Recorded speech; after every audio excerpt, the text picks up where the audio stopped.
largest multimedia interactive program on the internet with more than 4 million unique users. I'm your host, Gary Baumgarten. And now, News Talk Online is also syndicated by CRN Digital Talk Radio, www.crntalk.com, to cable networks serving an additional 12 million households. My guest today is Jeff Balaban. He's with the Coordinating Council for Jerusalem.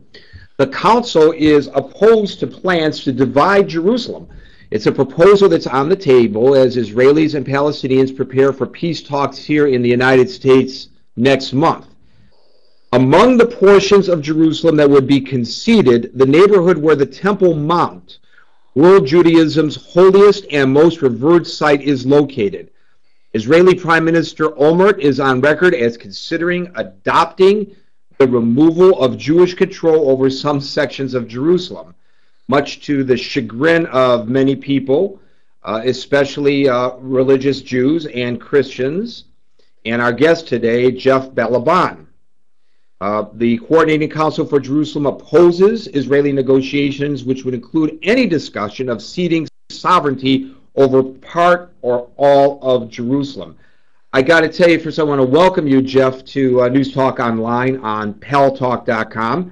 And I want to tell, by the way, our new audience on cable, they're joining us through CRN Digital Talk Radio, that if they want to talk to you, Jeff, they merely have to go to www.paltalk, that's paltalk.com/newstalk, and click on the Join the Room button, and they will be talking to you directly. So welcome to News Talk Online. I could not believe, Jeff Balaban, when I read that the Prime Minister of Israel is supportive of this proposal. First of all, thanks very much for having me on.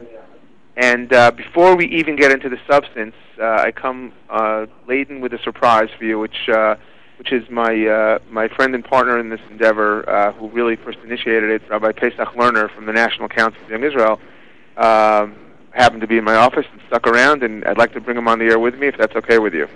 That would be great. Welcome, Rabbi. Pleasure to be here. Wow, this so you can't believe that the Prime Minister of Israel would talk about dividing Jerusalem? Of course not. Is that not. what you're saying? That's what I'm saying. Well, unfortunately, as we know, it's not the first time that we went through this exercise in the so-called Oslo Peace Accords just a few years ago.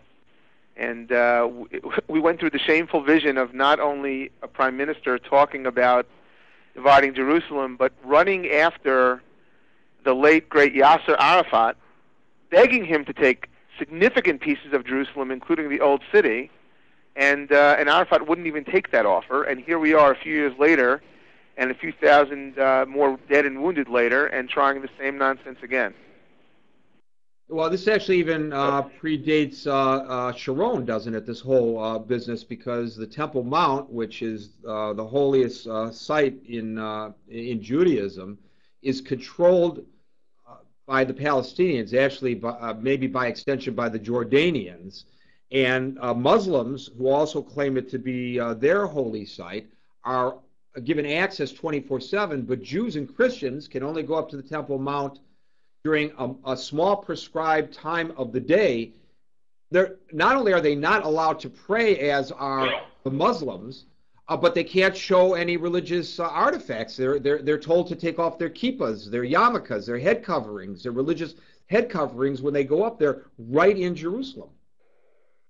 You'll recall a few years ago the Intifada, or the war, which is basically huge pre-planned terror riots, leaving many, many dead, started when then Prime Minister Sharon, Minister Sharon went up onto the Temple Mount. It's as if the very presence of a Jew with a pre-cleared visit on our holiest site is a justification for the murder of innocents.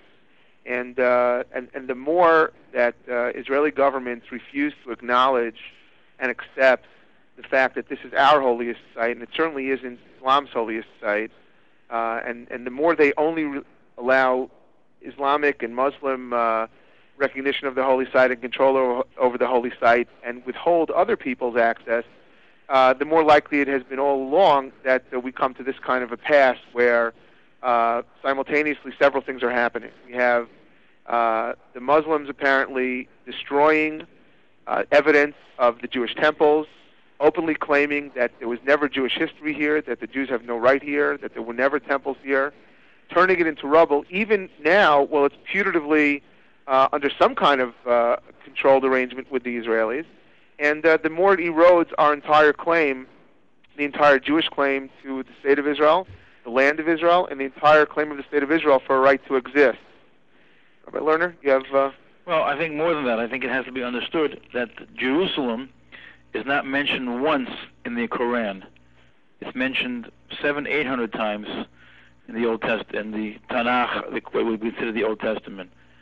When Muslims pray, they pray with their back to Jerusalem, facing Mecca or Medina. So the point is that Jerusalem was never on the Arab agenda until it became on the Jewish agenda. So we have to understand that it's not a holy site for them. It is a holy site for us. We have a history. Just like I repeat, the Quran doesn't even mention it. So the point is that it's politics. It's not religion, it's politics. I believe, or many of us believe, that giving the Waqf the access to the keys in the holy site originally was a mistake. And as Jeff pointed out, this is where we are. But it's a combination of things. Number one is a religious issue, the Jerusalem and the holy sites. It's, as Jeff mentioned, it's a Christian issue because the Christians have their needs, and we know what the Arabs have already done in Bethlehem and other cities that are holy to the Christians. We also can't forget, for some of your listeners, that it's also a security issue.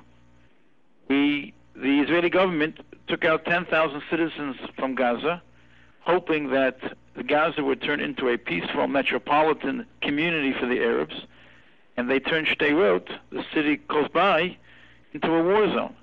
Can you imagine if, God forbid, Israel would divide Jerusalem and Jerusalem would be part owned by Arabs, Fatah, Hamas would get in, and the Knesset and the modern living parts of Jerusalem that would remain under Jewish auspices would be a war zone. So it's a combination of many reasons. Obviously, religion takes a major play, history, tradition, security, and the conversation goes on. And actually, I'd like to step in for a minute if I can on this, which is, Rabbi Lerner just articulated a number of reasons, but what's really, I think, really groundbreaking about the Coordinated Council on Jerusalem is that while Rabbi Lerner and the National Council of Young Israel have their philosophy and their point of view reflected in what he just said now, and I have my own, obviously, but there are many organizations that have joined on board who have different points of view. What's amazing now is, or what's wonderful now is, so many different organizations from so many different perspectives are joining together with one unified voice to say, whatever our premises are from where we start, whatever our logic is to where we conclude, there's one thing we all agree on, and that is Jerusalem is the eternal indivisible capital of the Jewish people. It is a Jewish issue. Jews around the world have a say in this, and we will not countenance negotiation over Jerusalem. My guests are Rabbi Tesach Lerner and Jeff Balabon of the Coordinating Council for Jerusalem. They are appalled that next month, when the Israelis and the Palestinians sit down to talk here in the United States, on the table is a proposal to divide Jerusalem and give control over certain portions of Jerusalem to the Palestinians. And